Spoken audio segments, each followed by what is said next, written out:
Buenas tardes, un gran gusto, Nikki Bar, guatemalteca, con mucho honor y orgullo, aunque nací en Honduras.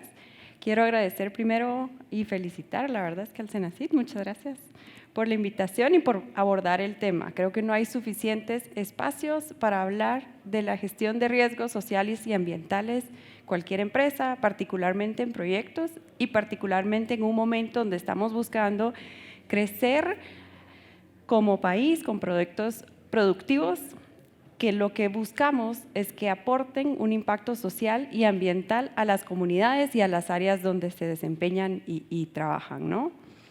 Les voy a estar hablando en los próximos 30 minutos alrededor de este tema. Nosotros llevamos más de 12 años colaborando en este espacio como una empresa nicho, trabajando con particularmente empresas e instituciones financieras en estrategias de sostenibilidad propositivas y la gestión de riesgo ambiental y social en las empresas. Creo que yo puedo manejar esto aquí. Entonces, somos un poquito nosotros, basados en Guatemala, pero trabajamos con más o menos 16 asesores, 80% mujeres, 80% latinos, un hawaiano, un español, pero la mayoría son latinos. Trabajamos en estrategias de sostenibilidad y gobernanza a largo plazo, pero también estamos trabajando en la gestión de riesgos ambientales y sociales alrededor de proyectos con un portafolio. Ahorita estamos supervisando un portafolio un poquito menor a $1 billón en parques solares, eólicos, hidroeléctricas, agroindustria, etcétera. ¿Okay? Entonces yo quiero dividir la presentación un poco en dos secciones. Les quiero hablar un poquito de qué es la gestión de riesgos sociales y ambientales, y ya en la segunda parte explicarles un poquito cuáles son los estándares, ¿ok? Nuestra experiencia ha sido que si no entiendo cuáles son los riesgos o no me hacen sentido cuando un banco, un cliente, una institución internacional me explica los estándares, no me hacen sentido y me parecen un requerimiento o una exigencia que no empata con la realidad de mi país, de mi sociedad, de mi mercado y de las capacidades que tiene mi empresa o mi organización. Entonces quiero empezar aquí y quiero ir como platicando con ustedes un poquito alrededor de estos riesgos sociales y ambientales, tomando una perspectiva desde la perspectiva global, pero quiero ir hablando un poquito ya, puntualizando un poco en cuáles son nuestras realidades, nuestras geografías, etcétera, ¿ok? Me acabo de dar cuenta en lo que repasaba la filmina, que esta filmina no la actualicé, entonces estamos con la cifra del WEF, el Foro Económico Mundial, publica anualmente cuáles son los riesgos a nivel global. ¿Okay? Entonces, ¿cuál es la categorización de riesgos a nivel global que son más relevantes para los humanos? Pueden revisar la versión 2022, es casi lo mismo. Climas extremos y vamos a ver en primer lugar para el 2022 fallas debidas a acción climática. ¿Okay? Entonces nuestros amigos que están hablando de emisiones al aire y cambio climático y digamos emisiones GEI y ese impacto sobre la calidad de vida, no solo ambiental y social, es lo que nos dicen a nivel global que es lo más relevante que tengo que estar gestionando como sociedad, como empresa en la gestión de riesgos en mi negocio, ¿no? Aquí están en esta grafiquita. Aquí sí tengo versión 2022 y vamos a ver que en los próximos 5 a 10 años los principales riesgos que van a incidir sobre mis negocios van a ser aquellos relacionados con el clima, cambio climático, y cuando pensamos en Guatemala, ¿dónde estamos? En un istmo con un impacto importante a los cambios climáticos, ¿no? ¿Qué nos dicen con los riesgos que han cambiado después de COVID? Después de COVID, los riesgos sociales, ¿verdad? La cohesión, la erosión de la cohesión y la capacidad de diálogo social son los riesgos más relevantes para que yo pueda llevar a cabo mi sociedad, mi emprendimiento, mi negocio, ¿no? Mi capacidad de conversar, llegar a comunes acuerdos. ¿Esto aplica para nosotros? Sí, estoy yo entre el café, híjole. Vamos a buscar ser un poquito más entretenidos. Esto aplica para nosotros y a veces pensamos que estos retos solo son nuestros, ¿verdad? este diálogo, las consultas y la capacidad de llevar una relación y una consideración de cuáles son mis impactos de mi negocio sobre la comunidad, etcétera, son retos mundialmente siendo relevantes. Miremos las elecciones americanas y la polarización de la sociedad en este concepto, que hasta hay conversaciones sobre cuáles son los roles del sector privado en ir buscando una cohesión social política en Estados Unidos, ¿ok? Entonces, estos podrán ser los riesgos relevantes o más relevantes a nivel internacional, pero también son los riesgos que estamos viendo nosotros en nuestro país, en nuestra región, ¿verdad? Entonces, cuando empezamos a hablar de qué son los riesgos ambientales y sociales, van a ir variando. No van a ser lo mismo la gestión de riesgos ambientales y sociales en un banco y en un ingenio. En la ciudad de Guatemala y en una finca en Huehuetenango, ¿verdad? No van a ser lo mismo en Guatemala y en Suiza, ¿verdad? Si yo construyo una planta de cemento en Guatemala y en Suiza, ¿es la misma gestión de riesgos? Muy distinta, ¿no? Por fases del proyecto, ¿verdad? Yo voy a tener riesgos muy distintos si yo estoy en una fase de exploración en una minera o si yo estoy en una fase de construcción de una minera, ¿cierto? Y pensemos en agroindustria, una industria de azúcar. Tiene riesgos distintos en época de reparación y en época de zafra, ¿verdad? Entonces, el proyecto sea solo una fase, típicamente pensamos en una construcción de una minera o de un parque eólico o de un parque solar que tiene un pico de impactos muy fuertes, pero también en agroindustria y en todos los proyectos vamos a tener ciclos distintos que van a tener riesgos e impactos distintos en la estructura del desarrollo del proyecto. No es lo mismo los riesgos sociales y ambientales asociados a un proyecto que tiene un contratista principal y 10 proveedores a un proyecto que tenga 32 contratistas, ¿verdad? Entonces, ¿cómo se estructura? ¿Cómo es el financiamiento? ¿Cómo es la tecnología? ¿Verdad? Ya sea porque no es una tecnología de punta de lanza, entonces podrá tener mayores contaminaciones, o porque es una tecnología que no considera los impactos ambientales y sociales, ¿ok? Entonces, como les hablaba un poquito de los riesgos sociales y ambientales, en inversiones y en proyectos en Guatemala va a ir variando por esta serie de consideraciones de puntos de inversión por sus diferentes gestiones. Entonces, aquí los tengo por sector, ¿verdad? Con unos colores que podrán haber variado en los últimos 2 años, pero podremos ver que construir una hidroeléctrica en ciertas zonas tendrá mayor riesgo social, principalmente, que en otras zonas, ¿no? O construir una minera en ciertos puntos del país podrá tener un riesgo mayor que en otros puntos geográficos del país. Petróleo lo mismo, ¿verdad? Un poco por disponibilidad, pero también por los factores que tengo alrededor de la construcción.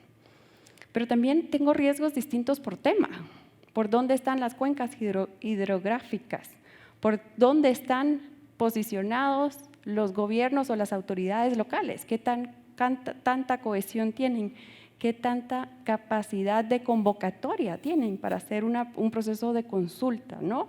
De ser una contraparte en conversación de mi proyecto, ¿verdad? Que pueda realmente representar a las comunidades frente a una conversación con un proyecto o una empresa nueva. Narcotráfico y crimen organizado, que no, les confieso, ahí como paréntesis, eso no es un tema que se considera en los estándares internacionales. Y es interesante porque cuando trabajamos nosotros con clientes de bancos de la región, uno termina su exposición de los reportes de riesgos y mire, ¿y cómo está ese tema? Pero si uno trabaja con un alemán, no le preguntan eso. Y entonces uno lo tiene que poner en el reporte, pero la metodología no lo incluye. Entonces uno lo pone de una manera y trata de abordarlo de una forma política, ¿ok? Y hay temas según industria, ¿ok? Hablamos el ingenio y el banco, ¿no? Y esto va a variar no solamente por industria, sino que por país, ¿verdad? Las expectativas, por ejemplo, en cemento a nivel nacional en las emisiones de huella de carbono, ¿qué tan relevantes son? Son muy bajas. A nivel internacional, en la industria de cemento, ese es el tema, ¿ok? Entonces, en minería, ¿cuáles son los temas? Aquí a nivel nacional es el tema más de consulta, ¿no? Y posibles impactos ambientales. A nivel internacional, ahora se ha ido priorizando, polarizando el tema más sobre proyectos mineros de conflict minerals o minería de conflicto en tensiones sociales en ciertas industrias mineras o con ciertos minerales, ¿ok? Entonces es bien interesante porque tengo que saber la realidad a nivel global de cuáles son esos riesgos, pero a nivel local esa priorización de riesgos va a ser un poquito distinta y variada, ¿no? Riesgos según fase del proyecto.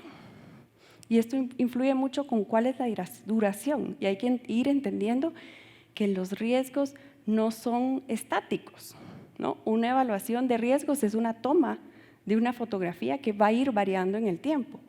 Y esto mucho tiene que ver con la fase del proyecto, que esto es una ilustración de una fases de un proyecto minero que va a ir de exploración, buscar minerales, ir a hacer tomas y muestras de ciertos suelos en diferentes áreas, en un área donde yo pueda tener concesionada, desarrollo.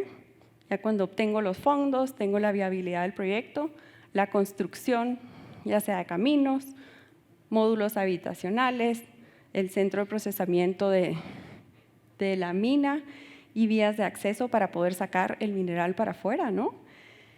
Y la fase de producción, ¿verdad? Que en las minas que hemos visto en Guatemala tienen una fase menor, ¿no? Más por ahí de los 10 años, pero pueden ir a una fase productiva más alta. Pensemos en hidroeléctricas, que se más o menos estima 50 años. Proyectos solares, que se concesionan 20, 30 años, aunque pues, con mejores tecnologías vamos viendo que se expanden esos plazos, ¿no?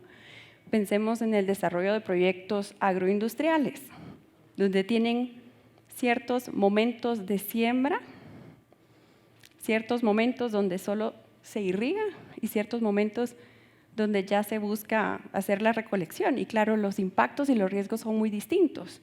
Y hay algunos procesos productivos agroindustriales que es continuo el proceso, particularmente de mano de obra, ¿verdad? Pensemos en una bananera o una palma africana, que su disponibilidad o su necesidad de mano de obra siempre es un alto, o un proceso de azúcar o café, donde su requerimiento de acceso a mano de obra y su gestión de todo el negocio va a ir variando mucho por la fase del proyecto en el que está, ¿no?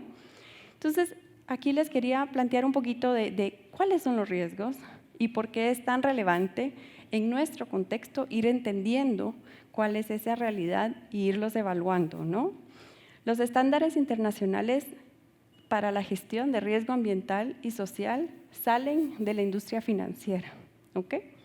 Entonces, dentro de todas las herramientas de gestión de sostenibilidad, las que buscan normar la gestión de ASG, que es la gestión ambiental, social y gobernanza, o la gestión de riesgos ambientales y sociales, van a ser principalmente las normas de desempeño y principios de Ecuador. Perdón, ahí tengo marcado de forma incorrecta la burbujita.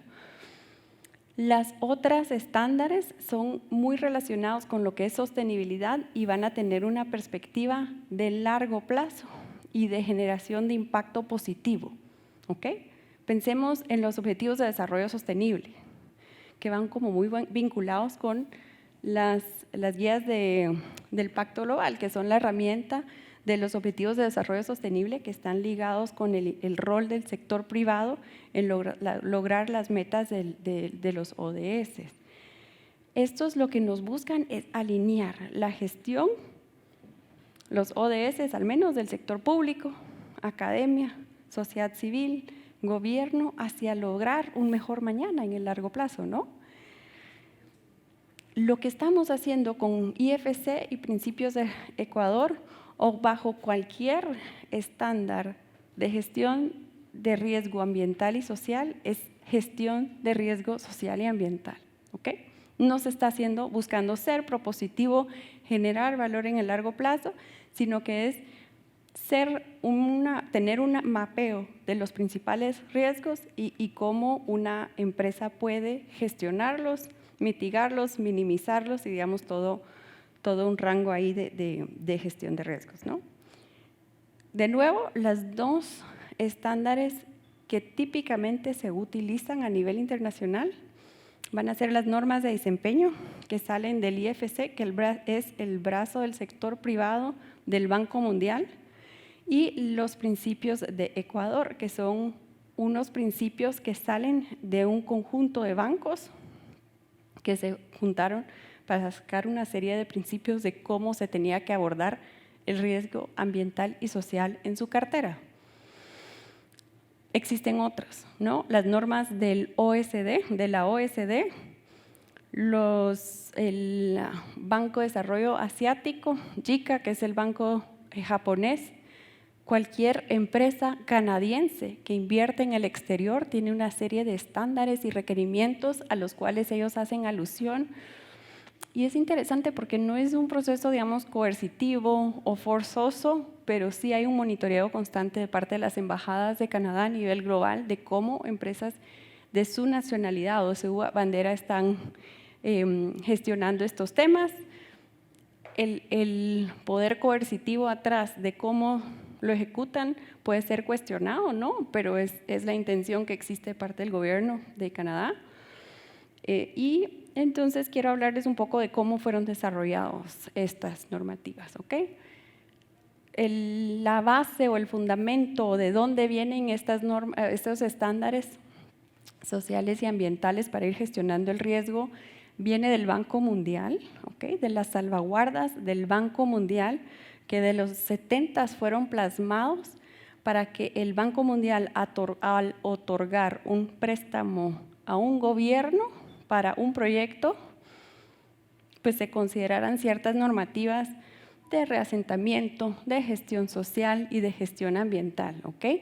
No voy a dar el mejor caso, no me juzguen, pero pensemos en un Chixoy, donde el gobierno de Guatemala tenía ciertas salvaguardas comprometidas y pues seguimos en un debate de cómo se gestionó eso de forma correcta o incorrecta, pero la intención de las salvaguardas del Banco Mundial es evitar ese tipo de situaciones, ¿ok? Entonces, desde los 70 el Banco Mundial tiene las salvaguardas que les están requiriendo a los gobiernos que los toman en consideración cuando están ejecutando préstamos.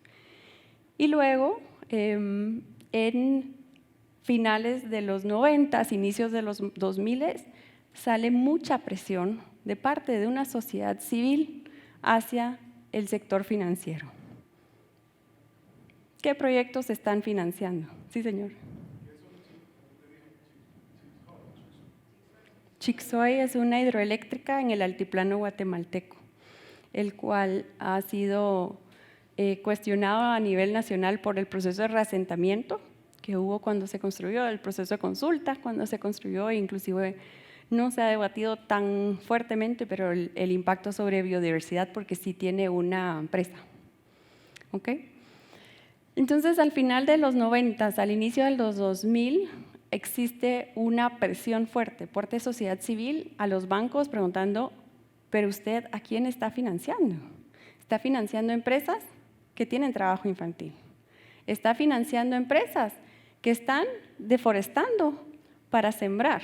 ¿Está financiando empresas que no están considerando a los pueblos indígenas? Y etcétera, etcétera. ¿Okay? Entonces, los bancos empiezan a cuestionarse cómo hacemos, cómo respondemos, si tienen sentido, si tiene sentido financiero. No es el tema solo, digamos, de qué es lo correcto que hacer, sino que también tiene un sentido financiero, que yo le ponga atención a estos temas. Y en el 2002 inicia como un comité de trabajo de sostenibilidad dentro del Banco Mundial, buscando integrar lo que luego sale como las normas de desempeño del IFC. De nuevo, el IFC es el brazo privado de préstamos privados del IFC, pero Banco Mundial, pensemos, es de muchos países que son signatarios, funciona lento, tiene un proceso de consulta muy amplia. Las normas de desempeño pasaron por múltiples mesas a nivel mundial en ir consolidando lo que era una versión última, y les gana el sector privado que, voy a irme dos para acá. Estos logos de bancos a nivel mundial sacaron lo que son los principios de Ecuador en su normativa inicial, y ha sufrido 2 actualizaciones posteriormente, ¿ok? Entonces los bancos a nivel global se juntan y crean los principios de Ecuador en 2003. Hasta el 2006 se lanzan las normas de desempeño del IFC. En 2012 se lanza la última versión de las normas de desempeño del IFC, y pues de parte de Principios de Ecuador, como les mencionaba, ya han tenido 2 actualizaciones. La última se realizó en el 2019, ¿ok? Entonces, ¿cuáles son los temas de mayor, que están creciendo más en exigencias? Si hacemos una revisión de los Principios de Ecuador en su última versión, los 2 temas que más están, digamos, está creciendo en su nivel de exigencia son biodiversidad y derechos humanos. ¿Te sorprende? ¿No? ¿Nos aplica a nosotros? Nos aplica, ¿no? Todo el tema, dentro de las normas de desempeño del IFC, ahorita les voy a enseñar, el tema de pueblos indígenas es un tema aparte, pero claro, el tema de derechos humanos es una consideración muy relevante, y el tema de biodiversidad, que es muy difícil medir, se ha estado cada vez monitoreando más, y tiene una cláusula, la nueva versión de Principios de Ecuador, que a mí en lo personal me parece muy chilero para los que ustedes que son académicos, que es lo que busca, es que muchas empresas, por exigencia de estos estándares internacionales, deben hacer mucha investigación sobre la biodiversidad alrededor de sus proyectos. Y estas investigaciones son caras, y luego, ¿a quién les servían? Al banco y a la empresa. Entonces, ahora los Principios de Ecuador requieren que estas empresas hagan de ese conocimiento público, ¿no? Y lo entreguen a academia y a sociedad civil, etc. O sea que eso para mí es una actualización muy chilena. Los Principios del Ecuador, cuando estos 2 estándares internacionales son complementarios, no compiten, al contrario, nosotros hemos trabajado con muchos clientes bancos que requieren que proyectos firmen los 2 estándares internacionales, se complementan. Esta figura es interesante porque busca encajar cómo se hace el análisis en conjunto. La primera es revisión y categorización, ¿ok? Como cuando uno presenta un estudio de impacto ambiental ante la autoridad ambiental, le requiere que se catalogue A, B o C. Asimismo, se pide para los proyectos en su impacto ambiental y social bajo los estándares internacionales, con ciertos parámetros que pueden variar ante la autoridad ambiental local, ¿ok? Entonces, de repente, un proyecto que en Guatemala el Ministerio de Ambiente lo considere un B, para los estándares internacionales podrá ser un A, ¿ok? Segundo es la evaluación ambiental y social, proceso de IA. 3, estándares ambientales y sociales aplicables. ¿Qué va a ser la revisión? Claro, del cumplimiento nacional, pero podrá incluir, aquí es donde se vincula con las normas de desempeño del IFC, y puede incluir otros estándares, ¿verdad? Nosotros hemos trabajado con bancos que, por ejemplo, para un palma africana lo que requiere es certificación en RSPO, o en azúcar que esté certificado en Bonsucro, y con eso, digamos, eso es el estándar aplicable. Que tengan un plan de acción para asegurar, ningún proyecto, ninguna empresa es perfecta, ¿no? Entonces tienen que tener un plan de acción para cerrar las brechas.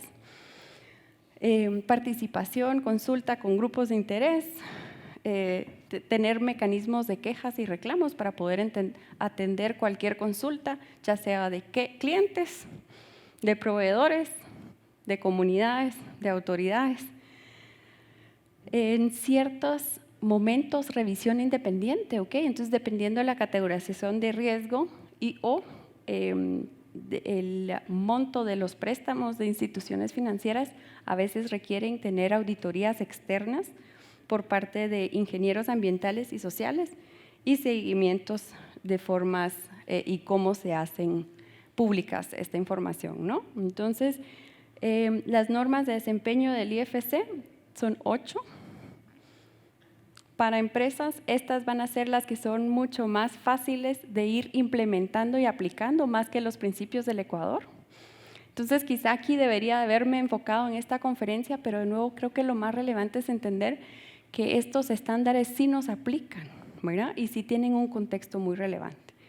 Las 8 normas son evaluación, gestión de riesgos ambientales y sociales, que van desde la evaluación de la capacidad de una empresa de identificar estos temas. ¿Quién es el gerente ambiental? ¿Quién es el gerente de salud, seguridad ocupacional? ¿Quién es el gerente o el gestor social que está relacionándose? ¿Cuáles son los mecanismos? ¿Qué procedimientos internos tienes? ¿Cuál es su proceso de consulta? ¿Cuál es su proceso de quejas y reclamos y esa gestión? Trabajo y condiciones laborales, ¿verdad? ¿Cómo están gestionando y cumpliendo la ley con trabajo y condiciones laborales tanto para sus personas como la supervisión a sus contratistas? Eficiencia del uso de recursos y prevención de la contaminación. Agua, los colegas que nos hablaban de aire, ¿no? Contaminación de suelos, sucesivamente. Salud y seguridad de la comunidad. ¿Aquí ven inversión social en algún sitio?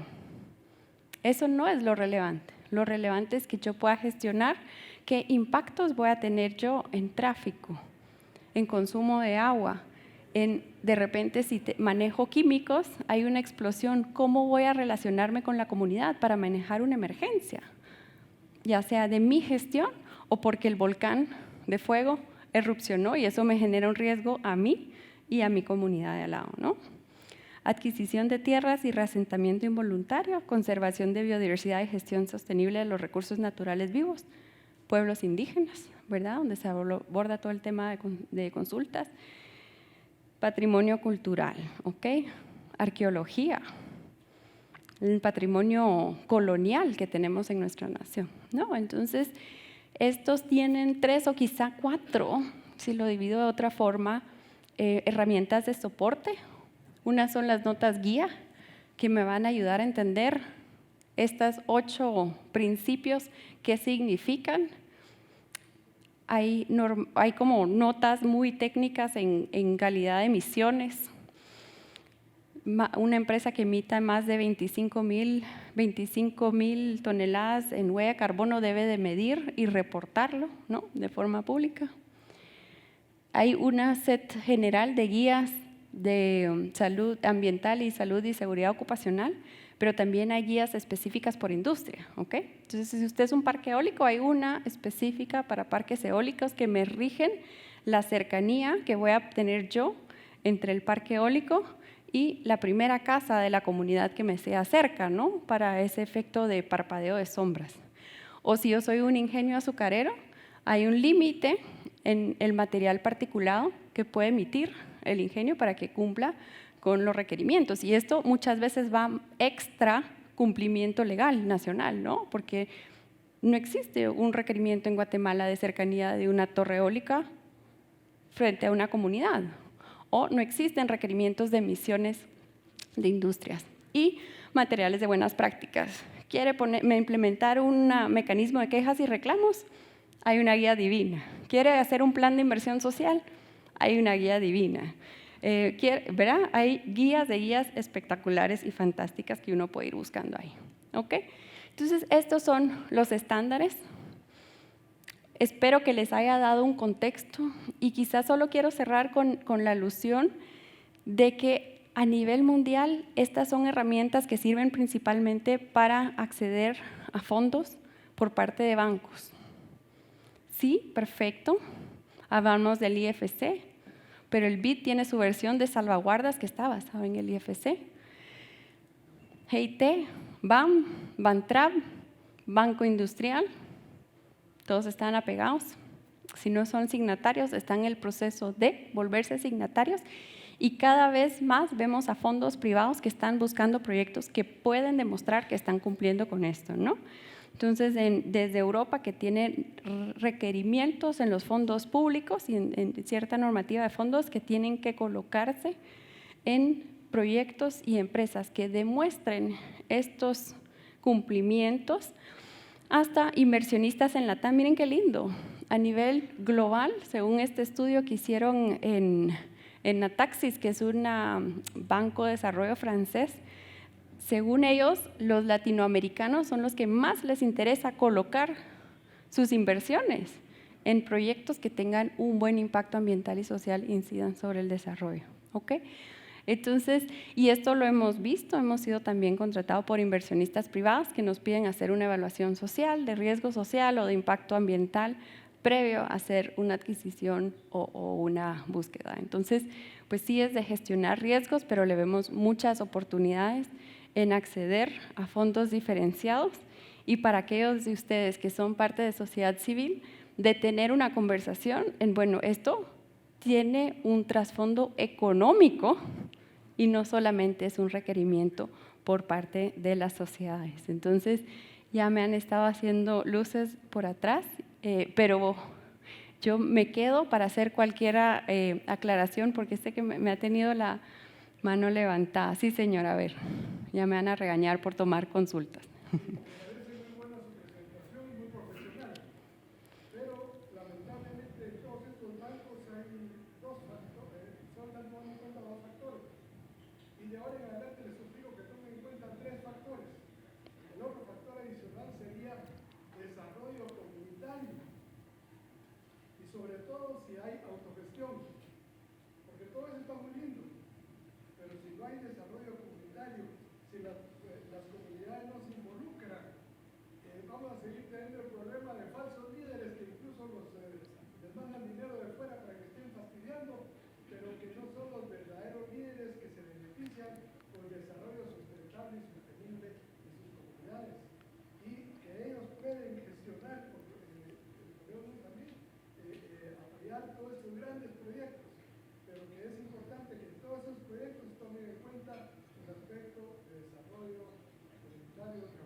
Muchas gracias. Yo creo que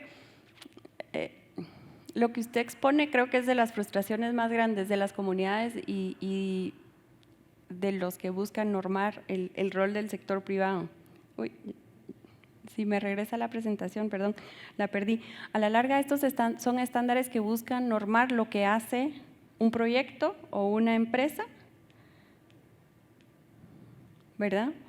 Y entonces el rol que usted está pidiendo, la empresa lo que tiene que hacer para cumplir con sus estándares es identificar a líderes y tener mecanismos y planes de relacionamiento genuinos. Ahora, a nosotros que nos toca auditar, nos topamos con clientes que es una frustración tremenda no tener contrapartes genuinos con quien conversar y dialogar y discutir. Pero a la larga, en la estructura de sociedad civil y de autoridades locales le compete más al Estado que a la empresa. Y eso es muy difícil, particularmente en zonas remotas donde la empresa tiene mucho más presencia, más presupuesto, más gestión que un Estado. Pero creo que esos son los retos que a mí me entusiasma abordar con clientes, ¿verdad? Y no hay respuestas perfectas, lo que hay es mejores prácticas en cómo gestionarlos y los procesos que tenemos que poner en marcha para realmente escuchar y trabajar en conjunto para buscar esas soluciones que hagan más sentido, o sea que ahí sí lo que requiere la normativa es exigir una autogestión o buscar una autogestión genuina de las comunidades sin imponer, digamos, lo que está buscando de desarrollar el proyecto. O sea que me excedí unos pocos minutos, les agradezco miles el interés. Nosotros tenemos una pasión tremenda y creamos que esto podría atraer inversión con más reglas claras y generar más desarrollo para el mundo, pero ojalá más para Guatemala. Muchas gracias.